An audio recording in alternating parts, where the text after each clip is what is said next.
Olá, alunos, graça e paz. Como todos são sabedores, eu sou o pastor Valdinei, diretor, fundador da Faculdade Faitel, Faculdade Internacional Teológica de Líderes, fundador do CETEPOS, Seminário Evangélico Teológico para Obreiros, fundador do Conselho Federativo de Direitos Humanos, presidente da Igreja Assembleia de Deus, Missão Apostólica aqui na Bahia e em diversos estados do nosso Brasil, presidente da Convenção de Ministros CEMADEB na Bahia, filiado à CADB, uma convenção presidida pelo pastor Samuel Câmara, e onde ocupo o cargo de 4º secretário executivo nacional.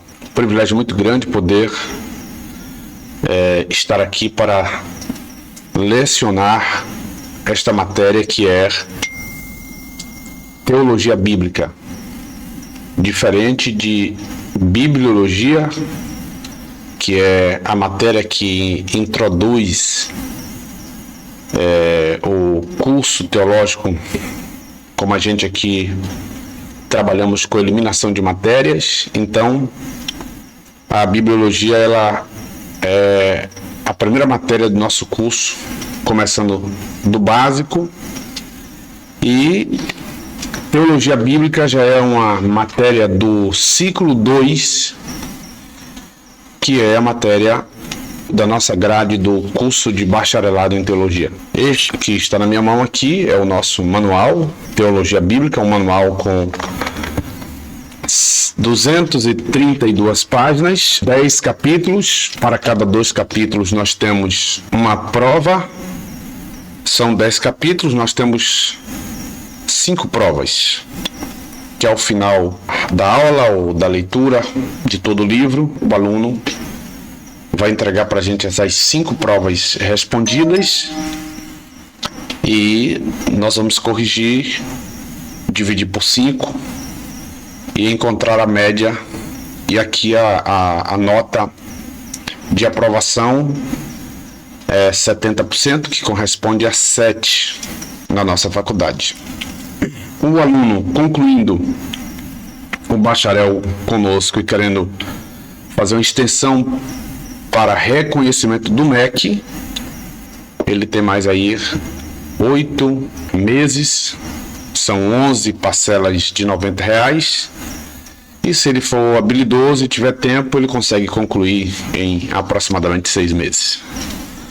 Todo esse processo é feito EAD, em parceria com a UCLA, uma universidade do estado de São Paulo. Nossos cursos temos manuais da editora Sam Palavra, e nossa faculdade pelo CETEPOS, filiada à AETAL, Associação de Teologia da América Latina. Depois de passarmos por todo um processo, eles entenderam que nosso trabalho, além de ser sério, toda a documentação regularizada e também o perfil, a carga horária, a forma como nós aplicamos os nossos conteúdos, fez com que nós fôssemos aprovados para estarmos aí também filiados à AETAL. Você que é aluno aqui, todas as segundas-feiras nós temos uma aula para o pessoal do básico e do médio, e quarta-feira, das 19h30 às 22 horas, nós temos uma aula para o pessoal do bacharel em teologia do ciclo 2. Nós estamos começando esse semestre de 2025, como já disse, com essa matéria que é teologia bíblica, que com certeza norteará todo o nosso assunto, que é teologia bíblica. Então, nós temos aí uma discussão vasta sobre esta matéria de teologia bíblica. Ela se divide em duas partes, na verdade. Ela se divide em teologia do Antigo Testamento e teologia do Novo Testamento. No livro, para quem tem o nosso manual, nós vamos estudar nosso primeiro passo, ele será considerações gerais sobre a teologia bíblica, e está dividido esse capítulo em 4 lições, tá? Então essa primeira lição está dividida em 4. Então nós vamos estudar na unidade 1, em busca de uma definição. Nós vamos aqui tentar definir este conceito da teologia bíblica. Nós vamos, na unidade 2, estudarmos a teologia bíblica, uma história que responde a perguntas fundamentais. Na unidade 3, teologia bíblica e teologia sistemática, tem uma diferença muito grande. A unidade 4, nós vamos estudar o perigo da prática escassa da teologia bíblica. Vou começar a aula dizendo para vocês o seguinte: nós estamos numa geração muito pobre mesmo, de conhecimento bíblico. Hoje eu vi um pastor nosso, também diretor de um seminário, sua formação teológica foi aqui conosco, e ele hoje, além de presidir uma igreja e ser o coordenador da nossa convenção, em uma das nossas coordenadorias, também é advogado em diversas áreas que ele advoga.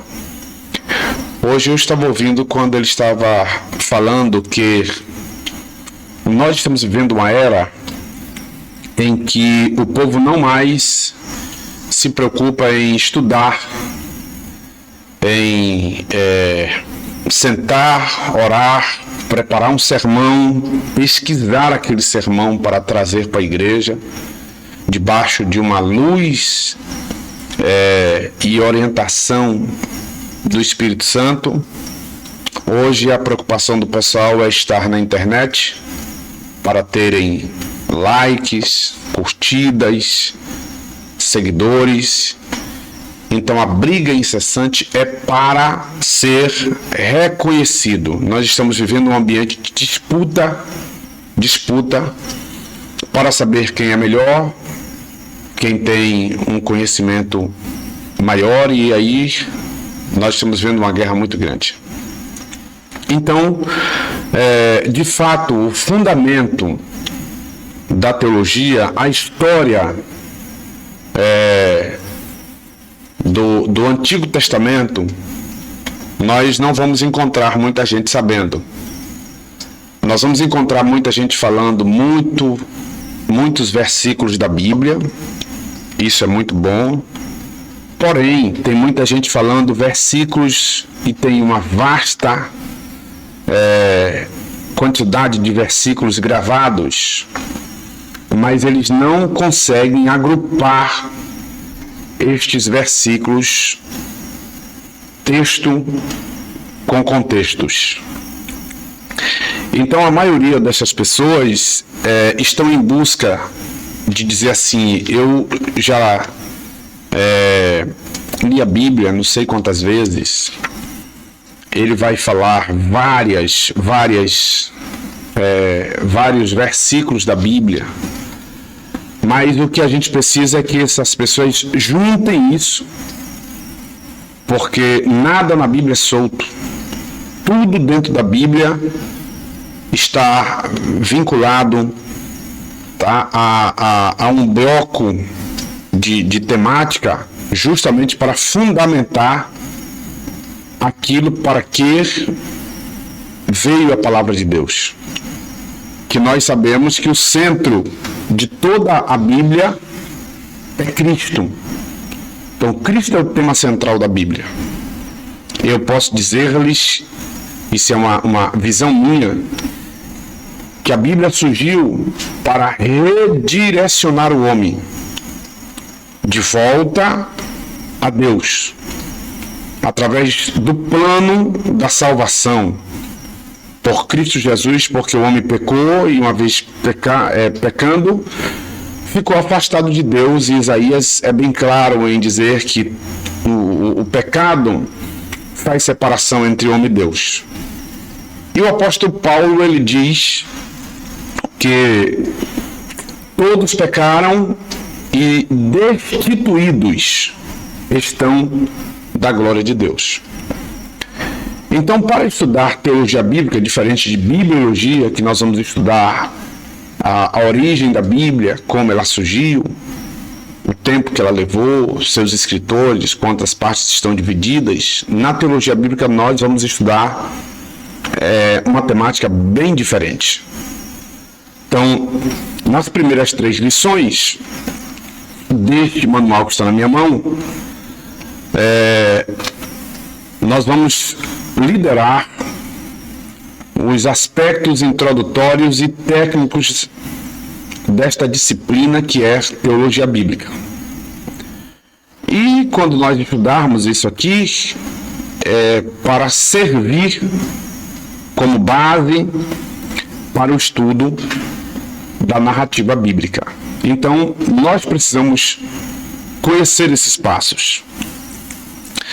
E nós sabemos que a narrativa bíblica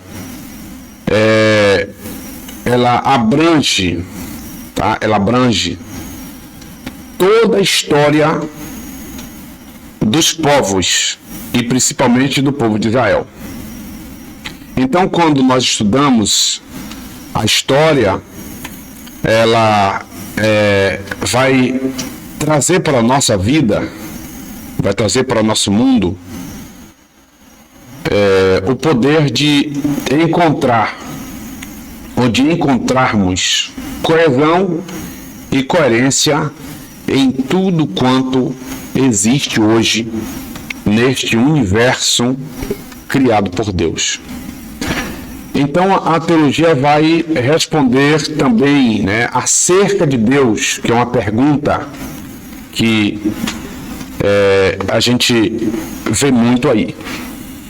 Então, nesta disciplina nós estudaremos a criação, nós estudaremos a queda, nós estudaremos a redenção e nós estudaremos a glorificação.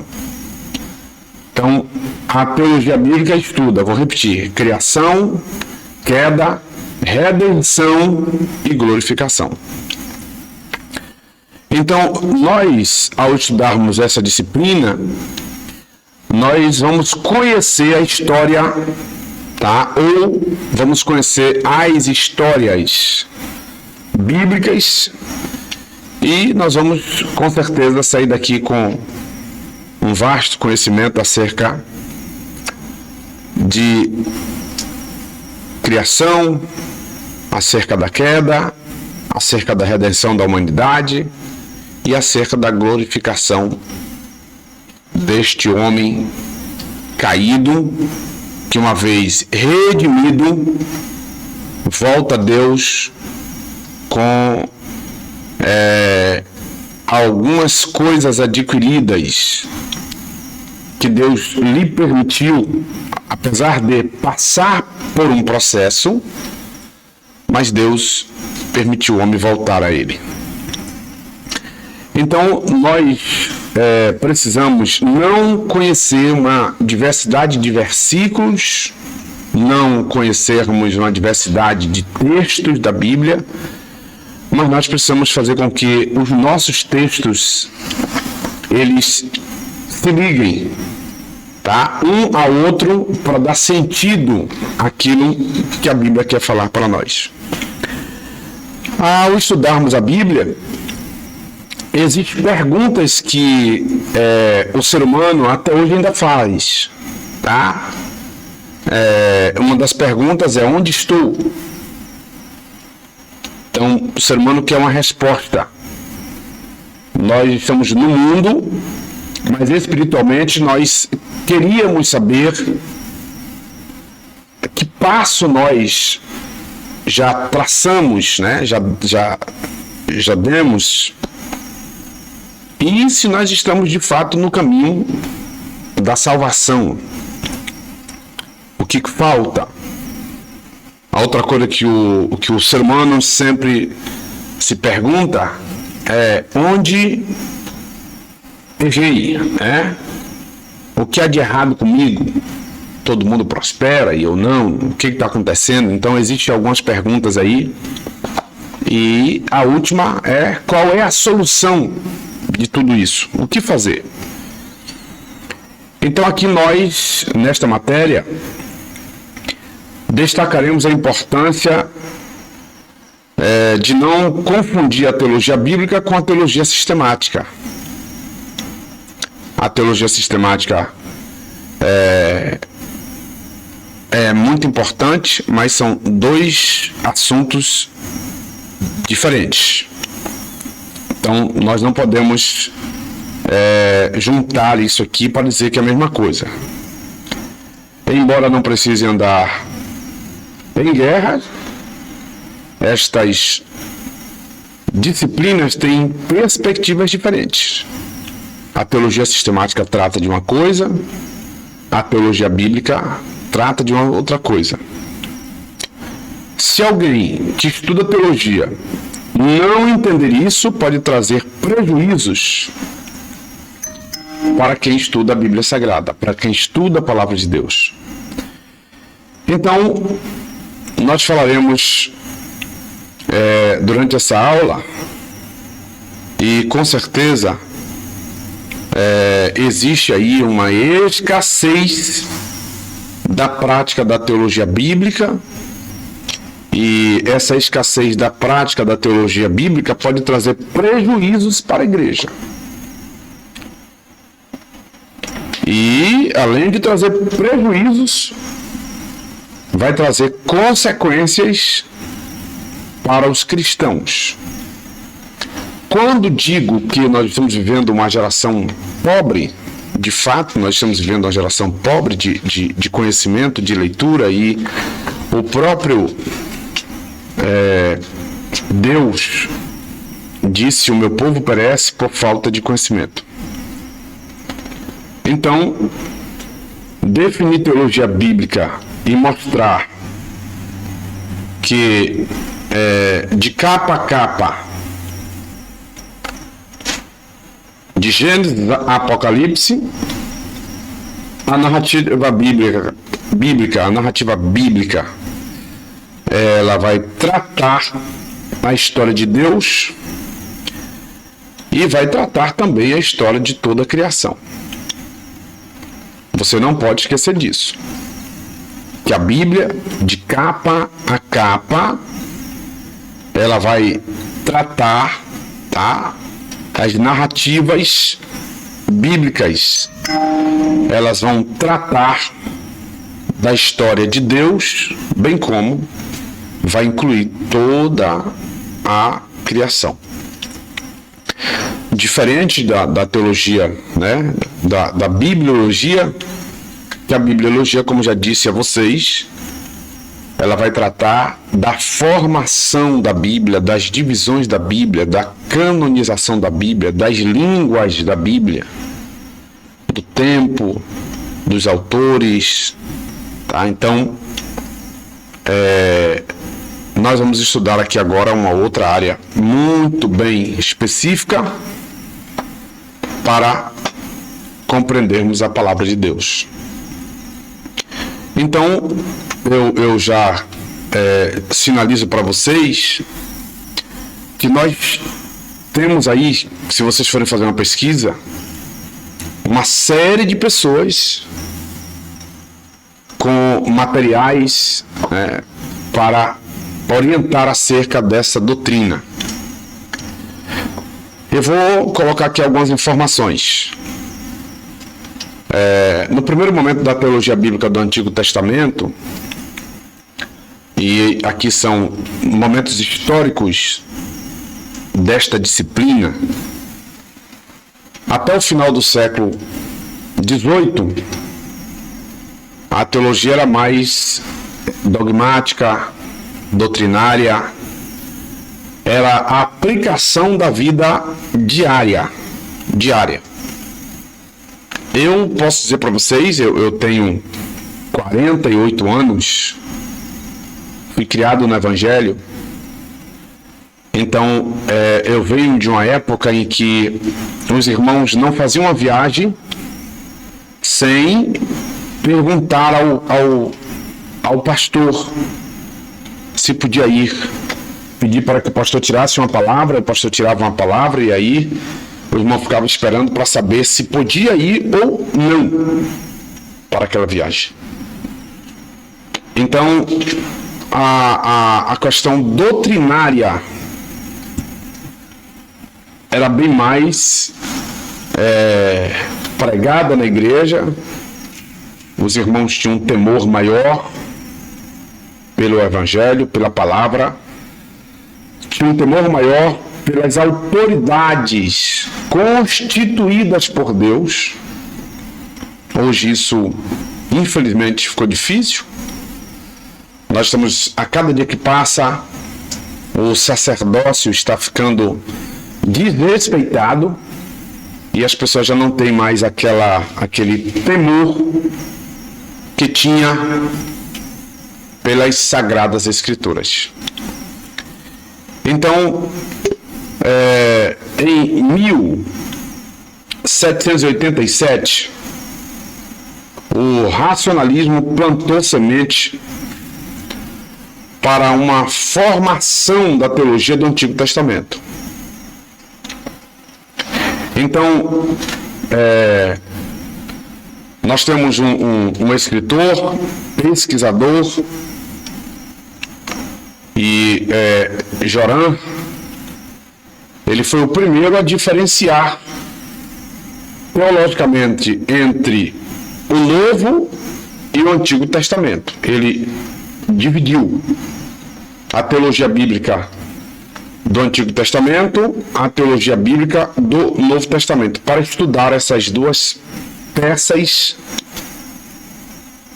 separadamente. Então ele entendia que havia uma diferença entre a teologia do Novo Testamento para a teologia do Antigo Testamento. Então, se nós entendermos aqui, a gente precisa minuciosamente conhecer essa história do Antigo Testamento e a história do Novo Testamento. Quando ele dividiu isso levou à possibilidade de uma teologia bíblica do Antigo Testamento que não fosse sistemática. Eu já lhe disse que a teologia sistemática é diferente da teologia bíblica, né? Então, ele também vai, né, para o estudo da teologia apenas do Antigo Testamento, para compreender esse processo. Entretanto, ele não desvinculou o Antigo Testamento das raízes racionalistas. Depois dele, em 1796, vem um outro teólogo, outro estudioso, chamado Bauer, que publicou uma obra chamada Teologia do Antigo Testamento. Esse estudioso também era racionalista. Ele era racionalista. Segundo ele, o Antigo Testamento consistia de uma série de relatos produzidos a partir de mitos sem valor para o homem moderno. Eram superstições de umas raças antigas. Olha só o que esse camarada vai dizer. Então, após Bauer, a crítica literária ela vai separar os vários estilos literários, mitos, poéticos e etc. Então, vai havendo ali uma separação, um estudo para mito, um estudo para o que era poéticos e por aí se vai. Então, Bauer e Glaber, que eram estudiosos, fugiram do dogmatismo cristão e caíram no extremo do racionalismo. Então, tudo para eles era racionalismo. Eles caíram no abismo e nós precisamos estudar a Bíblia e compreender um texto que a Bíblia diz, olha, as coisas espirituais são para discernir por quem é espiritual. As coisas carnais se discerne pela carne, pelos carnais. Então, para estudar a Bíblia, nós precisaremos estar compreendendo as coisas pela ação do Espírito. Entender o que Deus quer falar para nós, como Ele falou para aquele povo lá e antigamente. Nós vamos precisar da interpretação da Bíblia Sagrada. Para isso, nós vamos passar pelo processo da revelação e da visão bíblica. Então, nós vamos para um segundo momento. No século XIX, nós vamos estar diante de um maior expoente, que foi Július. Ele pregava o desenvolvimento da literatura. Ele vem com um aspecto diferente. Vem pregar o desenvolvimento da literatura de Israel, a partir de influências externas. Ou seja, o que existia no Antigo Testamento era uma cópia de outras religiões.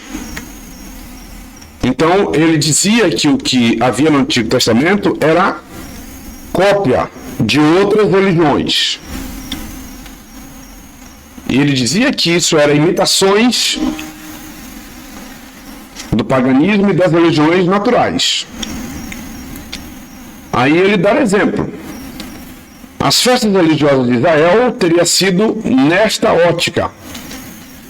Festas babilônicas, agrícolas, que celebravam a fertilidade da terra. Então, ele vai dizer que o que está no Novo Testamento, no Antigo Testamento, era justamente imitações de coisas, de práticas que o pessoal já fazia. Então, ele vai até dizer que essas festas babilônicas que existiam, as festas da Bíblia foram cópia deles. Propõe-se assim, não uma teologia do Antigo Testamento, mas a história da religião de Israel. Então, já há uma necessidade de estudar aí as religiões de Israel. Então você percebe que já tem um assunto para se estudar. As religiões de Israel. Depois, as festas de Israel. As culturas israelitas. Então tem muita coisa nessa matéria de teologia bíblica para nós estudarmos. E no século XX é retomado aí, mais uma vez, né, renasce a matéria, o estudo da teologia do Antigo Testamento. Então, nós precisamos entender, todos vocês, eu, todos os estudiosos da Bíblia, os leitores da Bíblia, quem tem uma certa curiosidade para aprender a Bíblia, sermos, claro, racionais, né? Nós precisamos, como servos, como estudiosos, sermos racionais, mas tomar cuidado, porque o racionalismo e suas vertentes legaram ao mundo que o ser humano poderia criar todas as coisas. Era um momento de euforia na história da humanidade. Pense aí que o homem poder criar tudo, é isso que eles veem no século XX, pregando, implantando, tentando colocar na cabeça de muita gente que o homem poderia criar todas as coisas. Entretanto, houve um momento em que tudo isso caiu por terra, porque na verdade Deus é o Criador de todas as coisas. Deus é o Criador de tudo. Dessa glória que os homens daquela época buscavam e até hoje estão buscando. Então, os homens hoje buscam uma identidade da teologia para se promoverem para fazer da Bíblia um meio de negócio para ganhar dinheiro. E eu me preocupo muito com o texto de 2 de Pedro, capítulo 2, que diz que nos últimos dias apareceriam homens presunçosos, gananciosos, avarentos, inimigo do bem, e que com palavras fingidas fariam negócio até dos escolhidos. Infelizmente, nós estamos vivendo essa época. E a igreja precisa tomar cuidado, porque estes homens estão vindo com uma sede financeira muito grande, e eles não estão mais preocupados em pregar a palavra de Deus, viver a palavra de Deus, ensinar, mostrar para o crente o que é certo e o que é errado. E aí a coisa está tomando um rumo bem diferente. Nós vamos a um outro ponto, que é a origem histórica da fé de Israel, que é algo que nós também precisamos estudar. A maior parte dos teólogos concordam com a ideia de que durante o período patriarcal, os hebreus ainda não conheciam Deus. E aqui aparece uma palavrinha por nome Javé, tá? Vamos substituir aí, né? Deus por Jeová ou por Javé. Então, se nós estudarmos aí a história de Israel, nós vamos perceber que esse pessoal estavam ligados ao Deus local, conhecido pelo seu relacionamento com o patriarca, que ali vieram no passado. Então, eles estavam ali mais olhando a figura do patriarca, como um representante, tá? Ou como um Deus. Por exemplo, quem vocaciona e faz promessas a Abraão, você vai perceber que é Deus que faz essa promessa. Então, você vai perceber que ali está o El Shaddai, né? O Deus que cumpre promessas. Em Gênesis capítulo 2, vou pegar a minha Bíblia aqui, Gênesis capítulo 2, do verso 1 ao verso 3, eu quero ler. Gênesis capítulo 2, do verso 1 ao verso 3. Vamos ler. Assim os céus e a terra e todo o seu exército foram acabados. Verso 2. E, havendo Deus acabado no dia 7º a sua obra que tinha feito, descansou no 7º dia. E, havendo Deus acabado no dia 7º a sua obra que tinha feito, descansou no 7º dia de toda a sua obra que tinha feito.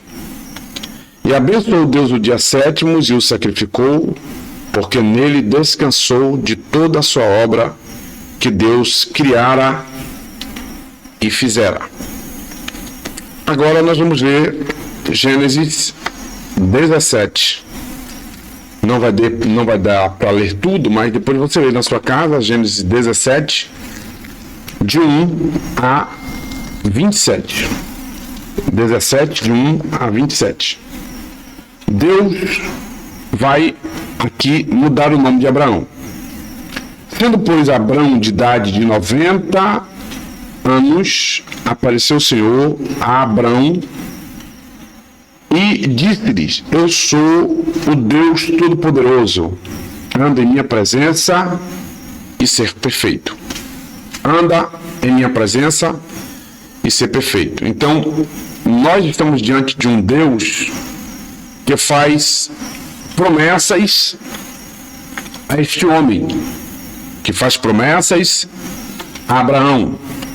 Então, Deus é aquele que vocaciona, e depois que ele vocaciona alguém, ele faz promessas.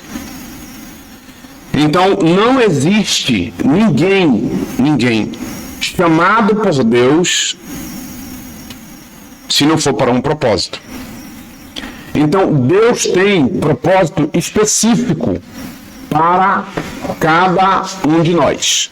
Propósitos específicos. Então, quando alguém perde esta sensibilidade e deixa de compreender o aspecto da convocação de Deus,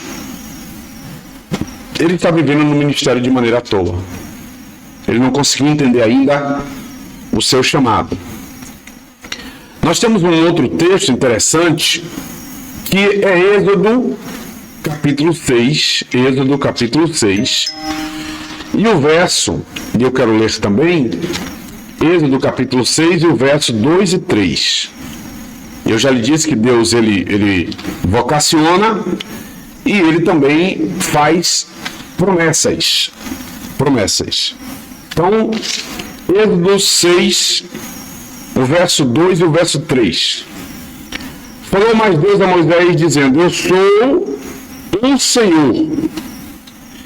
Eu apareci a Abraão e a Isaque e a Jacó como o Deus Todo-Poderoso, mas pelo meu nome, o Senhor, não lhe fui perfeitamente conhecido. Então, olha só como era que estava o homem. Deus aparece e eles não conseguem conhecer. Então você percebe que as gerações posteriores, eles fizeram uma ligação maior entre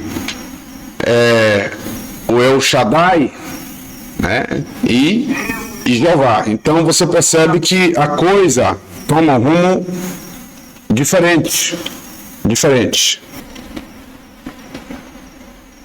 Então, nós precisamos perceber a diferença, né? Então,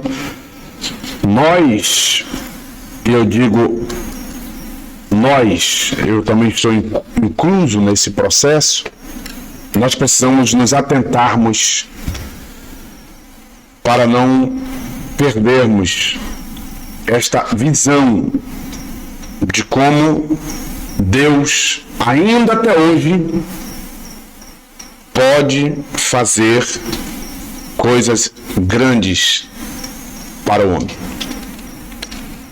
Então, segundo Cabet, que é um outro especialista, estudioso do Antigo Testamento, segundo ele, a origem histórica da fé de Israel,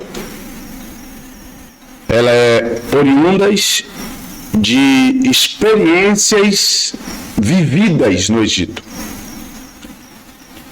E aí ele diz que esse povo vai representar um rompimento. E esse rompimento, ele disse que é um rompimento definitivo com o politeísmo. E a consequência, a adoração a Javé. Então, ele vai dizer que esse povo, eles rompem, né? Eles rompem definitivamente com o politeísmo, e eles rompendo, a consequência é adoração a Javé, a Jeová. E quando a gente vai ler, né, a fundo isso, você vai perceber que, entretanto, localizar um movimento em que Israel reconhece oficialmente sua dependência,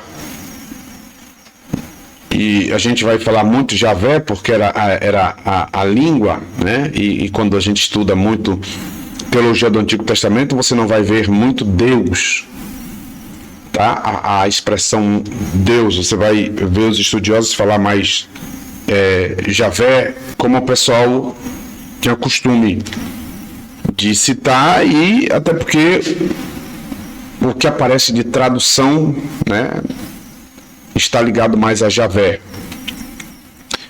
E você percebe que, segundo eles, essa dependência de Deus é que se torna o problema.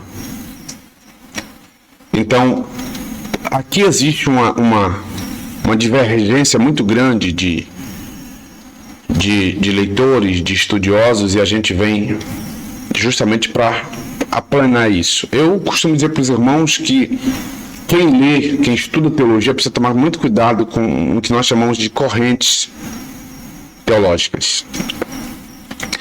Então, nesses estudos desses grandes homens que foram estudar o Antigo Testamento, a maioria deles penderam para um lado e tentaram colocar aquilo que eles entendiam, porém nós vamos precisar entender a Bíblia de maneira revelada, tá? O que a revelação bíblica tem para nós?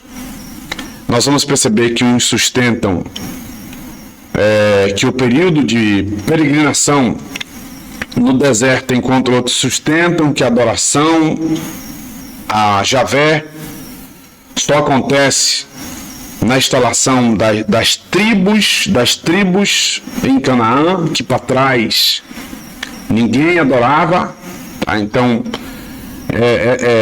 para trás aí não existia fé, tá? Não existia fé, e você percebe que eles não atentam lá para quem de fato era Abraão, então eles vêm para tentar mostrar que fé, tá, só acontece ali depois das tribos, na conclusão de que os israelitas, guiados por Josué, sucessor de Moisés, agiram segundo a ordem de Javé. Então, quem deu essa ordem? Quem ensinou isso? Alguns defendem que quem ensinou foi Moisés. E eu vou com a mesma tese. Então, Deuteronômio, capítulo 34. Deuteronômio, capítulo 34, e o verso 9. Tá? É um texto base para a gente aqui. Deuteronômio 34 e o verso de número 9. Então, o que nós estamos vendo aqui é que existe uma peleja muito grande para dizer que o povo não adorava a Deus e tentar datar quando foi que começou isso. Então, Deuteronômio 34, verso 9 diz assim: E Josué, filho de Nun, foi cheio do espírito de sabedoria, porque Moisés tinha posto sobre ele as suas mãos, assim os filhos de Israel lhes deram ouvidos e fizeram como se ordenara a Moisés. Então, nós defendemos isso. Josué repassa aquilo que Moisés colocou sobre ele, derramou sobre ele, ensinou ele. E eu costumo dizer que nós precisamos ensinar, como a Bíblia diz, ensina a criança no caminho que se deve andar e quando ele crescer não se desviar dele. Eu, quando estudo essa questão da de repassar o bastão, né, de um para o outro. Nós temos uma dificuldade muito grande aqui com Josué, porque Moisés derramou tudo que ele poderia em Josué.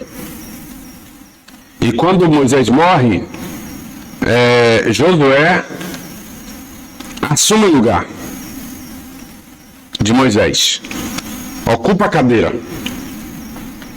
Mas quando Josué morre, você não vê ninguém assumindo o lugar de Josué. Josué não fez sucessor. É uma pena, mas ele não fez sucessor. Eis a razão pela qual vai surgir a necessidade dos juízes. Então, os juízes, eles começaram a agir porque o livro de Juízes é uma ausência de liderança. Então, como não havia sucessão, ninguém sucedeu Josué, agora aí há necessidade dos juízes dirigirem as coisas. Eu, naturalmente, às vezes, falo aqui na igreja dessa importância de formar, de treinar pessoas, de passar aquilo que nós aprendemos para as outras pessoas. Hoje nós estamos numa geração muito difícil, né? Nós estamos lutando para tentar ensinar, para passar, e está bem complicado. Então, nós temos no segundo ponto do estudo da teologia bíblica, nós temos aí a revelação, que também é algo estudado pela teologia bíblica. E a revelação, a relevância é o ponto da partida para o estudo do Antigo Testamento. Também na opinião de diversos teólogos. E eles vêm mostrar aí alguns problemas da revelação bíblica. Por isso, há necessidade de entendermos a Bíblia. Por que, pastor, o senhor está trazendo isso para nós? Isso está no seu livro. Porque nós precisamos definir o que é mesmo teologia bíblica. Então, no nosso primeiro ponto é o homem buscando, tá, uma definição sobre a teologia. No nosso livro diz assim, ó: neste momento precisamos pensar um pouco sobre o que é teologia bíblica.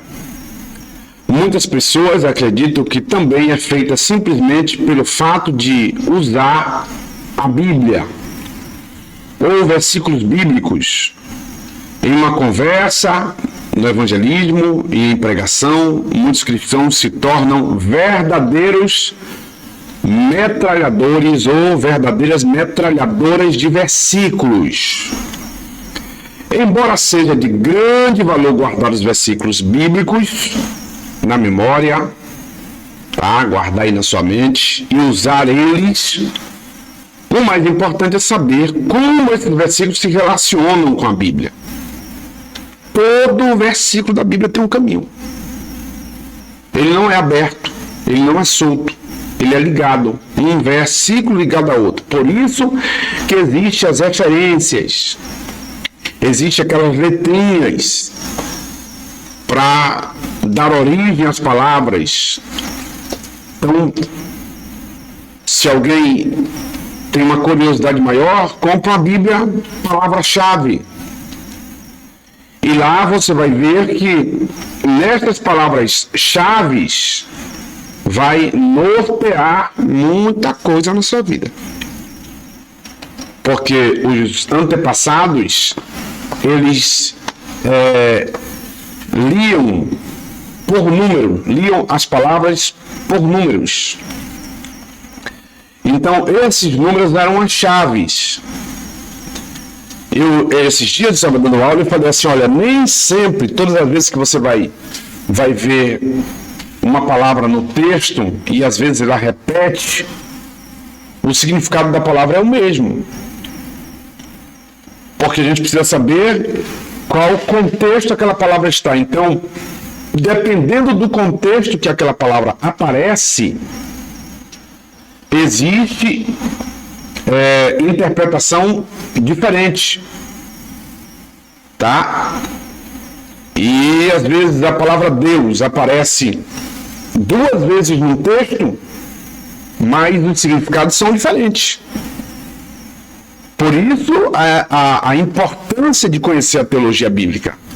Não é você sentar numa roda de amigos e falar versículo da Bíblia e dizer o que você pensa. Não. Nós precisamos, de fato, conhecer a Bíblia Sagrada. Hoje existe diversidade de Bíblias aí. E cada uma busca esclarecer algo. Tá? Não sou contra, sou a favor. Cada escritor se preocupou em trazer uma ferramenta naquilo que ele entendeu que era bom. Quando a gente junta essa coleção de Bíblia, a cabeça dá uma outra visão. Então, o nosso livro diz o seguinte, ou seja, cada texto da Bíblia, ele está ligado, ou cada versículo da Bíblia está ligado a outro versículo da Bíblia para trazer o significado daquele texto, e cada coisa tem que ter coesão e coerência. Ou seja, como um versículo, capítulo ou livro da Bíblia se relaciona com a Bíblia inteira. Sem essa compreensão, teremos uma teologia fragmentada, míope, incompleta e atomista. E isso pode ser muito prejudicial para a vida pessoal e para a vida da igreja. Eu, esses dias, vi um rapaz trazendo uma palavra aqui na igreja que eu fiquei preocupado.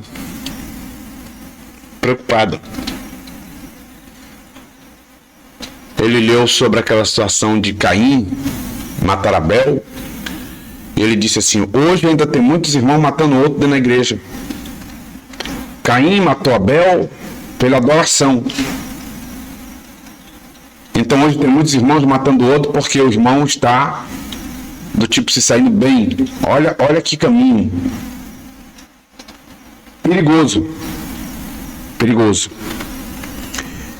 Isso é a ausência do estudo e da compreensão da teologia bíblica.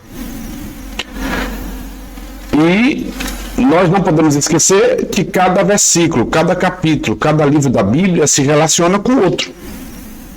Não está solto, está ligado.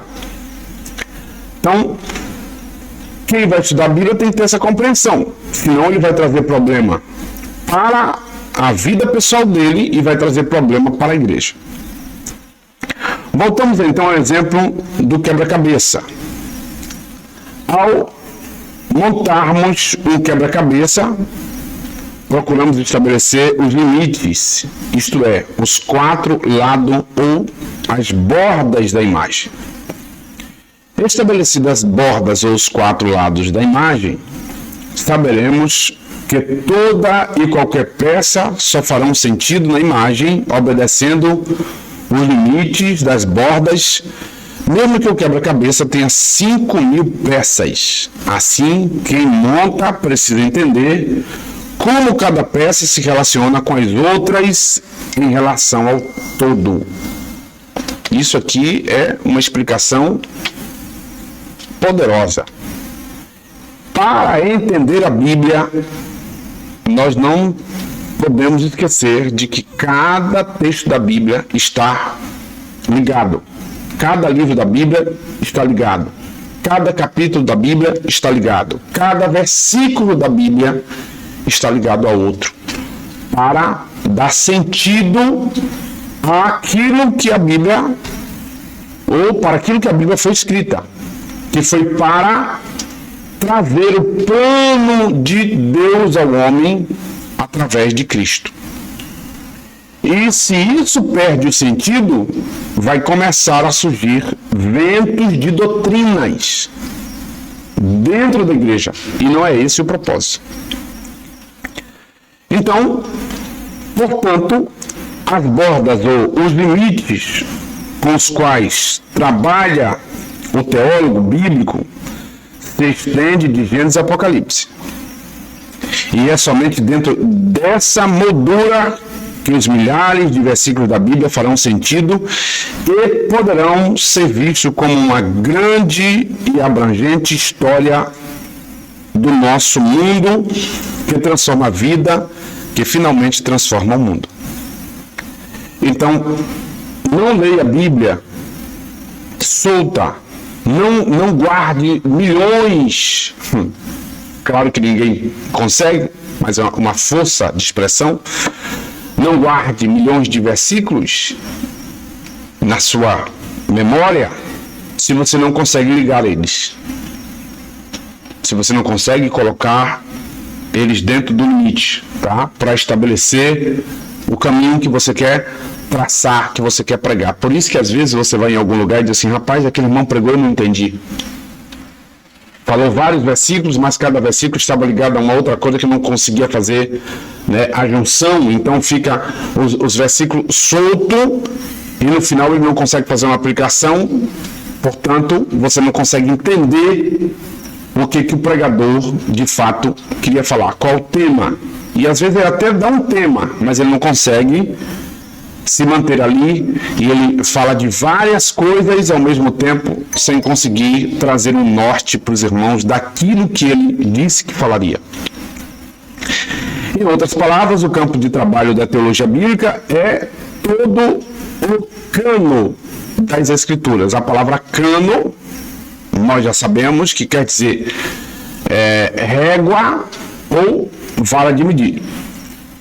Dessa forma, ele precisa desenvolver uma capacidade de análise e síntese. Então, quem lê a Bíblia tem que analisar o texto que ele está lendo e sintetizar o texto. Montar ali, tá, a sua pregação e trazer para a igreja. Então, todo pastor, todo pregador, todo expoente da Bíblia precisa analisar algumas coisas. Por exemplo, fazer uma análise textual. Precisa ler o texto, porque texto sem contexto vira pretexto. Aí começa a aparecer esses estudiosos e cada um dizer uma coisa, filósofos, e tentar aplicar ou implantar no seio da igreja algumas coisas críticas. Então, nós precisamos tomar cuidado, porque Deus enviou seu Filho com um propósito. E esses propósitos têm características, e características fundamentais. Então nós vamos perceber que os lugares que aparecem na Bíblia, nós vamos perceber a qualidade do conteúdo do que os homens inspirados por Deus falavam. Isso é para se analisar minuciosamente. Eu costumo dizer que quem vai estudar a Bíblia, ele tem que ser um perito nesse estudo das Sagradas Escrituras. Então, o lugar deve ser observado no seu estudo. Você precisa ter essa visão, tá, de querer descobrir como era aquilo. Então, qual a importância disso na mensagem? Isso é muito importante, para que você consiga conhecer a cultura, a linguagem, e nós precisamos estudar aí a maneira pela qual esses homens falavam, tá? Como era o comportamento dessas pessoas, isso deve ser estudado. A vestimenta, tá? A forma em que eles recebiam as pessoas, que isso está ligado à cultura. Então, existem vários blocos no Antigo Testamento para nós lermos, para compreendermos qual é a boa e perfeita palavra de Deus para nós. A palavra de Deus foi o livro mais copiado, recopiado e transmitido de todos os tempos. Mas a gente precisa entender que até a invenção da imprensa no século XV, as cópias eram manuscritas. Nós já vimos isso lá em bibliologia. Quem fez a primeira impressão da Bíblia foi Gutenberg. Então, a gente vai acompanhar esse processo, voltar um pouquinho, tá? Rebobinar a fita para você lembrar lá. Por isso, milhares de manuscritos foram encontrados. E esses manuscritos são de datas, localidades e de cópias muito diferentes. Então, nós temos hoje na nossa mão cópias. Nós não temos originais. Nós temos cópias. Cópias, tá? De cópias que foram achadas. Do Novo Testamento, por exemplo, temos mais de 5.500 manuscritos. Só do Novo Testamento. Com tantas cópias assim, os estudiosos passaram a comparar esses milhares de manuscritos uns com os outros e a partir daí nasce uma disciplina chamada crítica textual. Então, a crítica textual se presta a comparar manuscritos. Comparar manuscritos. Felizmente, após longos anos de comparação dos manuscritos bíblicos, podemos dizer que temos um texto totalmente confiável para chamar de palavra de Deus. Existem, no entanto, os manuscritos melhores que outros. O teólogo bíblico, portanto, deve aprender a fazer a escolha entre esses manuscritos.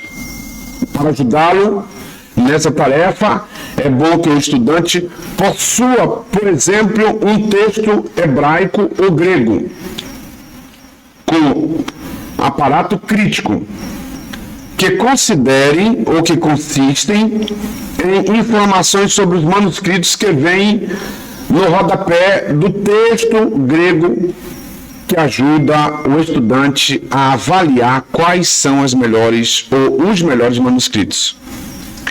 Evidentemente, esse tipo de análise exige algum preparo, mas começar a se familiarizar com esse tipo de análise é boa meta para o estudante de toda a teologia bíblica.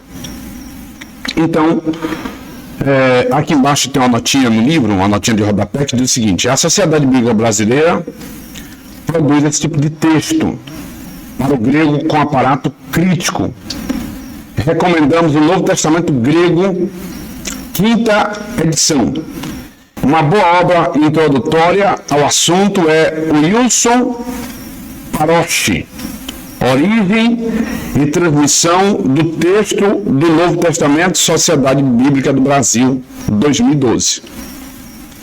Então, nós precisamos entender que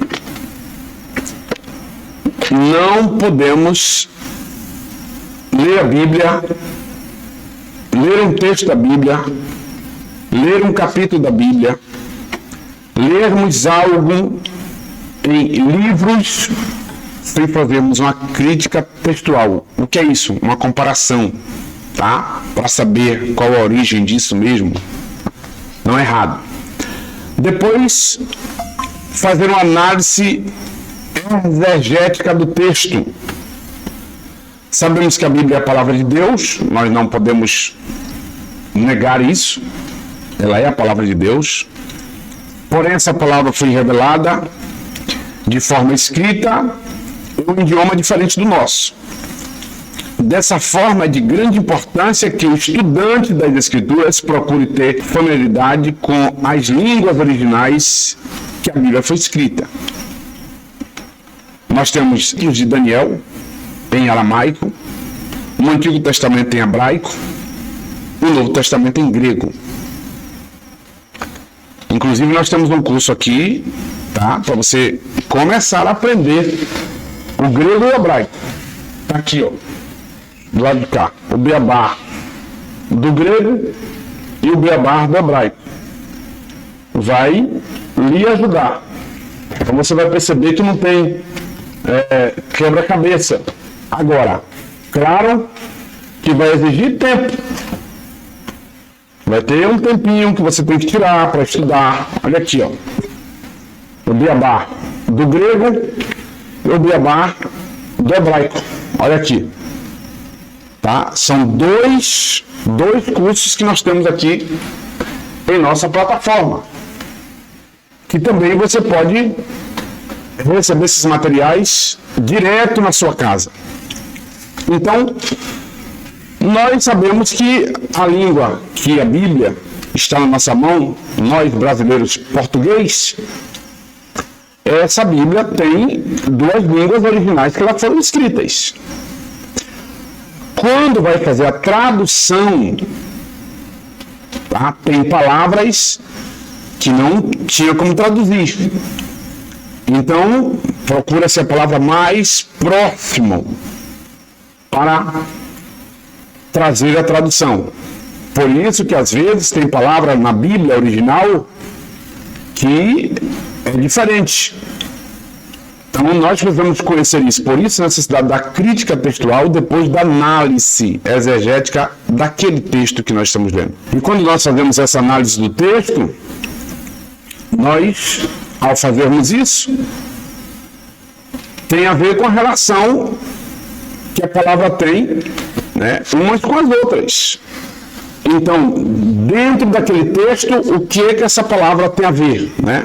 Então, por isso a necessidade desta análise exegética do texto. O que é exegese, pastor? Exegese é você extrair daquele texto aquilo que de fato o texto quer dizer para nós. Mas primeiro nós precisamos saber o que aquele texto quis dizer para aquele povo lá e antigamente, e depois extrairmos para aquele texto, olhando para ele dizer o que é que aquilo tem a ver conosco aqui e agora. Podemos, na aplicação do texto, fazermos uma exegese, que é colocar no texto algo para ficar melhor a aplicação da nossa palavra? Sim, mas precisamos tomar cuidado, porque tem horas que tem pregadores colocando aí no texto, né, na sua aplicação, aquilo que a Bíblia não diz. E aquilo que a Bíblia não diz é meramente especulações. Então, a outra análise que nós precisamos fazer, olhando para a teologia bíblica, é a análise histórica. Análise histórica. Os livros da Bíblia foram escritos em determinadas épocas, em certas culturas, em algumas localidades, para determinar audiências, para determinadas circunstâncias. Portanto, entender em que circunstância vivia os primeiros leitores das Escrituras é fundamental. Para isso, o estudante deve procurar obras que os auxiliem na compreensão da história e cultura dos locais onde ocorreram as narrativas da Bíblia Sagrada. Tem um livro, né? Usos e costumes dos tempos bíblicos. Tem os tempos bíblicos. Tem vários livros tratando dessa parte da cultura, para que possamos entender historicamente as narrativas da Bíblia Sagrada, principalmente do Antigo Testamento. Por isso que quem vem estudar o Antigo Testamento precisa dividir, tá, o Novo Testamento do Antigo Testamento, porque são aplicações diferentes. Cada um vai exigir uma forma de leitura minuciosa, bem diferente uma da outra. Agora, nós não podemos também esquecer de fazer uma análise literária. Tem textos figurativos na Bíblia e tem textos literários na Bíblia. E nem tudo que está na Bíblia é literal. Tem coisas na Bíblia que é figura de linguagem, é hipérboles, tá? Então, existe lá, e essa aula nós também tomamos ainda no básico, em bibliologia. A análise literária. Os livros bíblicos possuem gêneros literários diferentes. Então, existem vários gêneros. Tem um livro que eu indiquei para os alunos lá no básico, e indicar aqui a vocês, se vocês não viram essa aula, que é Sombras, Tipos e Mistérios da Bíblia. Desde as numerologias bíblicas, as figuras literárias da Bíblia, lá tem uma quantidade de explicações para maior esclarecimento desta análise literária. Então, o estudante das Escrituras precisa, sem dúvida, levar em consideração cada gênero literário para relacionar os textos bíblicos com a grande história de Deus. Não se estuda um poema como se fosse uma narrativa, ou uma parábola como se fosse uma carta. Literalmente, nós vamos estudar Apocalipse de maneira diferente. Tá? Nós sabemos que Apocalipse é revelação. Então, Apocalipse é destinada, e a gente precisa entender que Apocalipse é algo literário. Mas também existe figuras ali dentro. Então, lá em Apocalipse existem diversos gêneros. Todos existem nas Escrituras, e é bom que você, como aluno, tá? E tanto eu como pesquisador da Bíblia,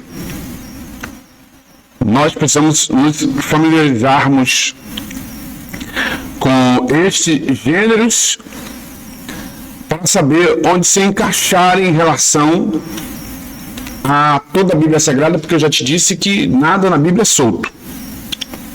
Então, em suma, ao pensar em teologia bíblica, o aluno deve levar em consideração esses 4 tipos de análise que nós precisamos fazer. Primeiro, eu já te disse aí, análise textual, depois análise exegética, depois análise histórica e, por último, análise literária. Então, nós não podemos ler a Bíblia, ler o Antigo Testamento, ler o Novo Testamento sem fazermos essas análises. Então, nós precisamos nos habilitarmos para compreendermos a Bíblia Sagrada de fato como ela é. A teologia bíblica está preocupada principalmente com a mensagem teológica integral da Bíblia toda. Então, ela não vai se preocupar só com o Antigo Testamento ou com alguns livros da Bíblia e outros não. Ela vai se preocupar com toda a Bíblia Sagrada. O que ela faz? Ela procura entender as partes em relação ao todo e, para alcançar isso, trabalha com uma interação entre as dimensões literárias, históricas e teológicas dos vários blocos e como o interlaçamento destes dentro de todo o cano das Sagradas Escrituras. Resumindo a teologia bíblica, encara a Bíblia toda como a história de Deus, de como Ele está restaurando seu domínio amoroso sobre toda a criação, sendo Jesus Cristo aquele em quem todas as coisas nos céus e na terra encontram coesão. Então, a teologia bíblica, ela não vai estudar uma parte da Bíblia e outra não. ela vai estudar toda a Bíblia Sagrada. Claro que aqui nós não vamos conseguir explorarmos, né? Nós não temos como explorar todos os assuntos e nenhum pesquisador, nenhum teólogo, nenhum estudante da Bíblia até hoje conseguiu fazer isso. Então, nós precisamos entender que o Antigo Testamento tem revelações, e essas revelações, elas são, além de ser universais, elas são válidas. E elas estão ligadas em toda a teologia cristã. Então, a revelação é um fundamento do estudo da Bíblia Sagrada. Então, não existe no hebraico bíblico, uma palavra que significa literalmente revelação. Não tem. Mas o verbo despir, desnudar, descobrir, desvendar, também para o cativeiro, nos indica a ida de revelação. Então, você percebe que Deuteronômio 29 vai tratar justamente sobre o termo justamente da revelação. Então, aparece aí nesse texto, e eu quero ler, Deuteronômio 29, tá? Se você quiser marcar na sua Bíblia, marca aí que a gente vai ler aqui. 29, diz assim, ó: as coisas encobertas são para o Senhor, nosso Deus, porém as reveladas são para nós e para os nossos filhos, para sempre, para cumprimento todas as palavras desta lei, ou para cumprirmos todas as palavras desta lei. Então, você percebe que as coisas encobertas é para Deus, mas aquilo que é revelado é para nós, é para nossos filhos e perpassa de geração para geração. Então, revelação da palavra, isso está na Bíblia Sagrada. Esta é a primeira aula nossa. E aqui está a definição da teologia bíblica. Claro que você vai encontrar aí diversas pessoas, como já expus para vocês, dizendo literalmente outra coisa. Quando a gente estuda teologia bíblica, eu disse para você, a gente estuda para fazer perguntas. E quem está com o manual na mão, né, eu já li lá no início, quais são as perguntas que geralmente nós fazemos, né? Onde estou? Quem eu sou? O que é de errado? Qual é a solução disso? O que eu preciso fazer? Como estou na minha vida espiritual? Estou bem? Não estou? Então, existem todas essas perguntas. E o homem precisa conhecer a Deus. Então, todo esse cenário, ou todos os cenários em que nós estamos na Bíblia Sagrada, é justamente para compreendermos o que a Bíblia tem de poderoso para cada um de nós. Então, não se estuda a Bíblia sem perguntarmos, né, algumas coisas sobre a Bíblia Sagrada. Quando nós vamos começar a leitura e o estudo da Bíblia Sagrada, nós vamos perceber que existe muita coisa que a Bíblia diz, principalmente no Antigo Testamento, que a ciência e os homens vieram descobrir agora há pouco. Nós temos em Gênesis capítulo 2, verso 7, um texto dizendo que Deus formou o homem do pó da terra e soprou em suas narinas o fôlego da vida, e o homem foi feito alma vivente. Então, seguramente você não toma Gênesis seriamente, né? Então, às vezes os caras dizem, pô, como é que Deus fez o homem do pó da terra? Depois que fez o pó da terra, soprou. Então, às vezes a cabeça, como diz aí o povo novo, né? Dá uns bugzinhos, porque o homem vive procurando resposta. E em novembro de 1982,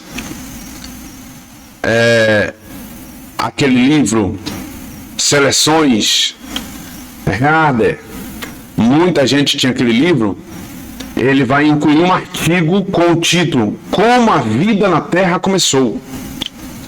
Você acha aí no Google, Como a Vida na Terra Começou. E este artigo declarou que, de acordo com o cientista do Centro de Pesquisa da NASA em Ames, os ingredientes necessários para formar um ser humano pode ser encontrado no barro. Então, o artigo disse ainda que o cenário descrito pela Bíblia quanto à criação da vida vem a ser não muito distante do alvo. Então, em novembro de 1982, este livro, Herder, na página 116, a Bíblia não passou não muito distante do alvo. Olha só, ele disse que a Bíblia não passou não distante do alvo. Ou seja, ela atingiu exatamente o alvo. Os cientistas, fingindo da publicidade de Gênesis ter qualquer credibilidade científica, todavia, quanto mais aprendemos, mais descobrimos que a Bíblia é cientificamente exata. Não tem nada errado. Nós vamos ler em Jó, que Jó fala, né, sobre o mar ser um caminho. Nós vamos encontrar em Jó 26, verso 7, e suspende a terra sobre o nada. Jó diz, e eu vou ler para você ver, né, que a Bíblia não tem nada solto. Por isso que, ao estudar a Bíblia, a gente precisa estudar a Bíblia sabendo que a Bíblia tem ligações exatas. Marca na tua Bíblia aí, Jó 26 e o verso 7. Jó 26, 7. Diz assim, ó, deixa eu só, tá marcado aqui na minha Bíblia, deixa eu mudar aqui o lugar. 26, verso 7. Tá escrito o seguinte, ó: o norte estende sobre o vazio, suspende a terra sobre o nada.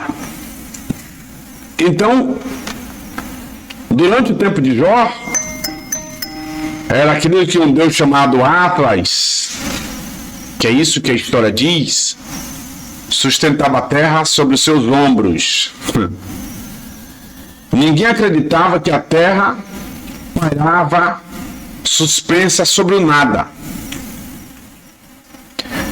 E daí, Jó, que é o livro mais antigo da Bíblia, foi escrito há mais de 3.500 anos atrás. Como é que Jó sabe de algo que era impossível saber durante os seus dias? Então ele vai lá, né, utilizado por Deus, e diz que a terra estar segura no nada. Então, ele vem rebater com quem diz que o Deus Atlas sustentava a terra nos seus ombros. Então, a Bíblia tem resposta. A Bíblia tem resposta. Estudar a Bíblia é estudarmos justamente essa parte de fazermos pergunta para ela e ela responder. Então, quando a gente vai ver o conceito de Tomás de Aquino, quando você vai ver o que Constantino diz, quando você vai ver o que Calvino, Carli diz acerca do estudo das Sagradas Escrituras, ou o estudo, tá, da teologia bíblica, nós vamos perceber que nós precisamos fazer perguntas.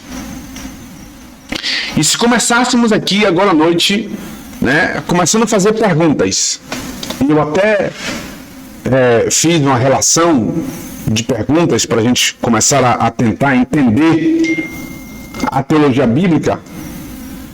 E aí, se alguém chegasse e dissesse para você assim, dê uma definição da teologia bíblica, o que você diria? Então, diríamos, teologia bíblica é um ramo de toda teologia exegética que busca descobrir, conhecer e explicar a revelação de Deus ao homem conforme se entende das Escrituras, do Velho e do Novo Testamento, ou por que não dizermos a Bíblia toda. Então, estudar teologia bíblica é estudar para buscar conhecer, buscar descobrir, explicar o processo da revelação de Deus, conforme a Escritura. Então, nós precisamos dessa matéria, porque ela nos fará conhecer de fato quem é o Deus que criou estas coisas. Olha que nós não estamos estudando teontologia, que é a ciência de Deus. Nós estamos estudando teologia bíblica. Então nós vamos explorar aqui história. Nós vamos atrás de fatos, tá? De ocorrências, de acontecidos, de momentos ali, de citações da Bíblia, para compreendermos, fazermos pergunta para termos respostas. A segunda pergunta: qual a diferença entre teologia bíblica e teologia sistemática? Eu disse lá no início, tem uma diferença de uma para outra. A resposta seria: a teologia bíblica se limita ao estudo da doutrina com nós vem apresentada na Bíblia sem sair dela, tá? Então, ou seja, a teologia bíblica se limita ao estudo da doutrina com a gente, tá? Da Bíblia com o ser humano. E nós precisamos estudar ela olhando para ela sem sair dela. A teologia sistemática busca outros recursos. Então a teologia sistemática ela vem já mais para um processo filosófico, histórico e revelação natural.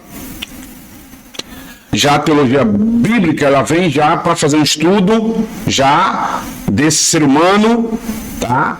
E da Bíblia, para a gente poder conhecer esse processo da criação, do plano, tá, de Deus para este homem, essa análise lá da queda. Então a gente vem estudando todo esse processo para compreendermos esses pontos da diferença entre teologia bíblica e teologia sistemática. Terceira pergunta: qual a principal ferramenta ou instrumento da teologia bíblica? A principal ferramenta ou instrumento da teologia bíblica, a resposta seria a exegese bíblica, que busca trazer sentido real no escrito da Bíblia Sagrada. Então eu preciso ler esse escrito aqui e me aprofundar para buscar a sua originalidade, olhando para lá e antigamente para quem Deus falou, para trazer a luz desse texto para aqui agora, para nós aplicarmos aos irmãos e aqueles que estão sedentos de ouvir a preciosa palavra de Deus. Mais uma pergunta para concluirmos. Qual o nome de Deus mais conhecido e divulgado, cuja tradução é Senhor? A resposta é Jeová ou Javé.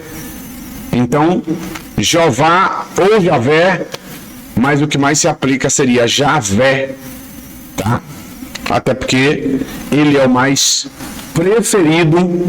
preferido quando nós vamos fazer a leitura da teologia bíblica, principalmente do Antigo Testamento. Então, nós vamos, durante o processo, conhecer os atributos, características de Deus no Velho Testamento. Nós vamos ver isso como algo vivo, eterno, imutável, poderoso, único, santo, justo. Então, nós temos uma linha e uma caminhada para fazermos aí, talvez um pouquinho demorada, mas com certeza nós estaremos trazendo para cá algumas coisas para alicerçar o nosso conhecimento acerca das Sagradas Escrituras. A próxima aula, o tema é a teologia bíblica, uma história que responde a perguntas fundamentais. Eu já fiz aí algumas para você e nós vamos, na próxima semana, falar justamente sobre isso. Então, o objetivo didático da próxima aula é mostrar que a Bíblia se encontram as respostas para as perguntas existenciais que a humanidade faz desde os primórdios de sua existência.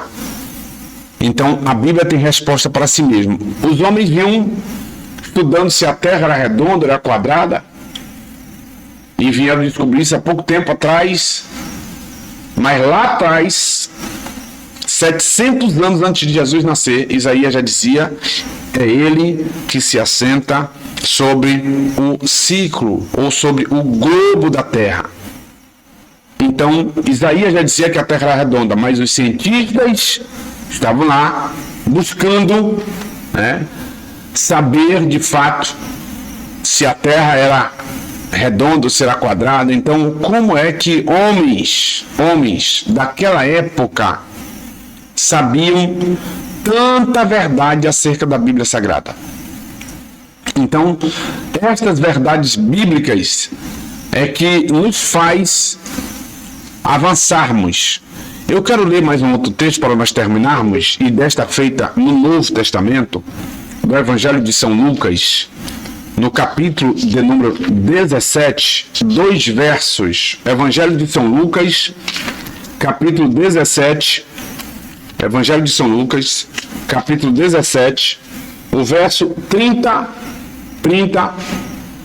31, 32, 33, 34. Na verdade, nós vamos ler 5 versos, do 30 ao 34.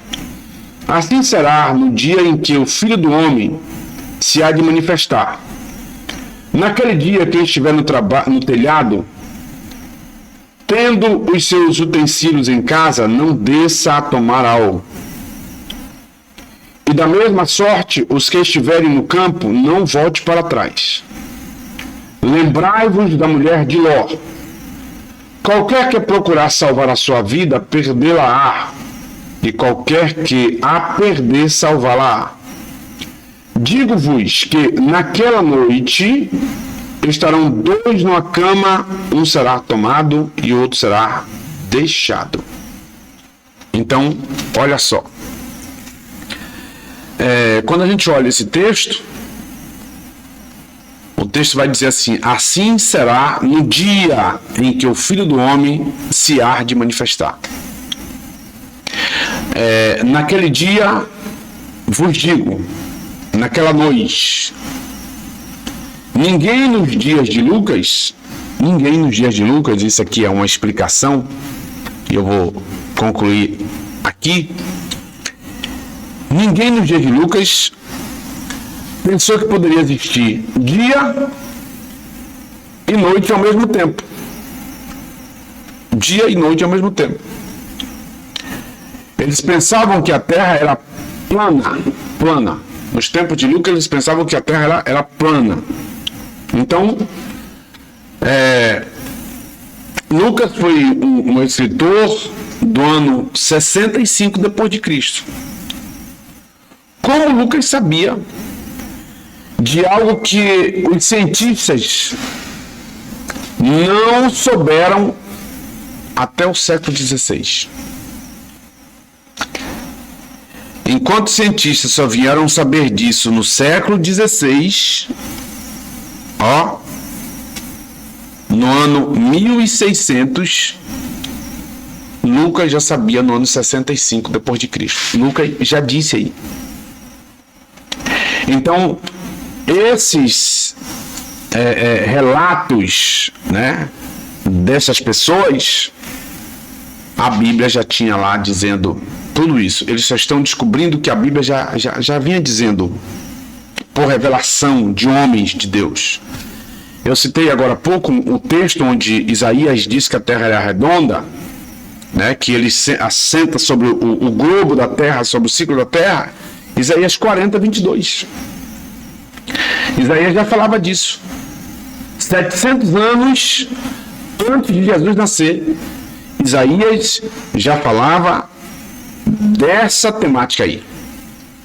Então ele já afirmava que a terra era redonda. Então, por isso, há essa necessidade de conhecermos esse livro maravilhoso que é a Bíblia Sagrada. Então, neste livro nós vamos encontrar diversos relatos, diversos fatos científicos, e nós vamos conhecer aqui profecias na Bíblia se cumprindo nos dias que nós estamos. Então, estudar teologia bíblica é fazermos comparações, análise de fatos, de histórias, de narrativas lá daquela época e de revelações e de profecias ditas lá naquela época que está acontecendo hoje, no século que nós estamos vivendo, para reforçar que a Bíblia é a palavra de Deus revelada para nós. Deus em Cristo abençoe vocês. Com isso, digo para você, estude. Nós vamos trazer várias informações de fontes seguras, mesmo fora deste material, deste manual. Você terá muita coisa que vai lhe ajudar na compreensão das Sagradas Escrituras, que é a palavra de Deus, que norteia a vida daquele e daquela que quer se manter firme e puro nos caminhos do Senhor. Deus em Cristo abençoe a todos.